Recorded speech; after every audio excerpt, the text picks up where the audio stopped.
देखे ना, तलाक का मसला मौलवी साहब बताएंगे और सियासत करनी हो तो वो मसला कौन बताएगा। निकाह का मसला मौलवी साहब बताएंगे और अगर हमारे अंदर बरादरी में रटाकू पड़ जाए तो वो कौन हल करेगा। लो एक अजीब बात छेड़ने लगा हूं। एक बड़ी मारूफ आयत है कुरान मजीद में, फला व रब्बिका ला युमिनून हत्ता युहक्किमूका फीमा शजरा बैनहुम। और इस तर्ज की शायद ये वाहिद आयत है। अल्लाह करीम ने फरमाया, महबूब मुझे तेरे रब की कसम, महबूब मुझे तेरे रब की कसम, ये लोग उतनी देर तक मोमिन नहीं हो सकते जब तक अपने हर मुकदमे में तेरा फैसला कबूल न कर ले। उतनी देर तक मोमिन हो सकते। आयत कब नाजिल हुई? नबी पाक के पास एक मुनाफिक एक यहूदी अपना झगड़ा लेके आए। झगड़ा क्या था? खेत को पानी देने का। किसके पास लेके आए? झगड़ा क्या था? तो हुजूर ने नहीं फरमाया कि मुझसे तो तू तलाक का मसला पूछ, तू पानी का मुकदमा लेके आ गया है।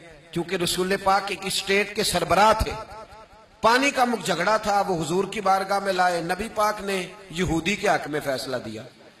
यहूदी क्या दुनियावी मुकदमा है, जिसको हम दुनियावी कहते हैं, अगरचे हमारी दुनिया दीन के ताबे, मुकदमा दुनियावी था।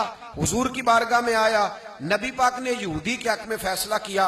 वो जो शख्स था बज़ाहिर कलमा पढ़ता था, वो कहने लगा मैं नहीं मानता माज़ अल्लाह हुजूर का फैसला, कलमा पढ़ता था, लेकिन मैं हुजूर का फैसला, मैं तो अपना आइन बनाऊंगा, मैं तो अपनी जो है वो तहरीक पेश करूंगा, मैं तो जनाब नया मुसवदा कानून का लाया हूं, मैं तो तरमीम करूंगा आइन। अपनी बात कर रहा है, मैं नहीं मानता माज़ अल्लाह हुजूर का फैसला। उमर के पास चलो, दोनों सैयदना फारूक आजम की खिदमत में आए, बात सुनाई, कहा जी ये मुकदमा है, फैसला कर दें। हजरत उमर बात सुन रहे थे तो यहूदी बोला, कहने लगा उमर एक बात पहले सुन लेना, ये मुकदमा हम नबी पाक की बारगाह में भी लेके गए थे।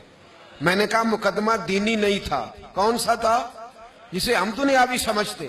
हुजूर के पास लेके गए थे, नबी पाक ने मेरे हक में फैसला दे दिया है, लेकिन ये कलमा भी पढ़ता है पर हुजूर का फैसला नहीं मानता।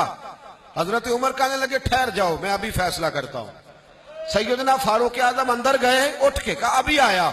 अभी अंदर गए, तलवार लाए, और वो जो कलमा पढ़ के हुजूर का फैसला नहीं मानता था, उमर ने उसकी गर्दन उड़ा दी और फरमाने लगे जो मुस्तफा का फैसला ना माने, उमर की तलवार उसका फैसला कर देगी। उमर की तलवार उसका। मदीने में शोर हो गया, उमर फारूक ने मोमिन मारा, मोमिन मारा। रब का कुरान बोला, फरमाया महबूब मोमिन था ही नहीं। मोमिन तो वो होगा जो तलाक के मामले में भी तेरी बात माने, जो निकाह के मामले में भी तेरी बात माने। मोमिन तो वो होगा महबूब जो नमाज के मामले में भी तेरी बात माने। फला व रब्बिका ला युमिनून हत्ता युहक्किमूका फीमा शजरा बैनहुम। मोमिन वो होगा महबूब जो ज़कात के मामले में भी तेरी माने, और खेत को पानी लगाना हो फिर भी तेरी बात माने। और महबूब जब कचहरी में जाए फिर भी बात तेरी ही माने, और जब असेंबली में जाए तो बात तेरी ही माने। लेकिन वो तलाक, निकाह, नमाज, ज़कात में तो तेरी बात माने, और जब दुनियावी मामलात आए तो वो किसी और की माने। फला व रब्बिका ला युमिनून हत्ता युहक्किमूका फीमा शजरा बैनहुम। फरमाया लोग कैसे कहते हैं कि मोमिन मारा है? उमर ने मोमिन नहीं मुनाफिक मारा है। तो भाई याद रखें, अजीब मामला है, अजीब मसला है, अजीब हमारा मिजाज बन गया है कि दीन रहेगा मस्जिद के अंदर और बाकी सारे मामलात बाहर निकलेंगे।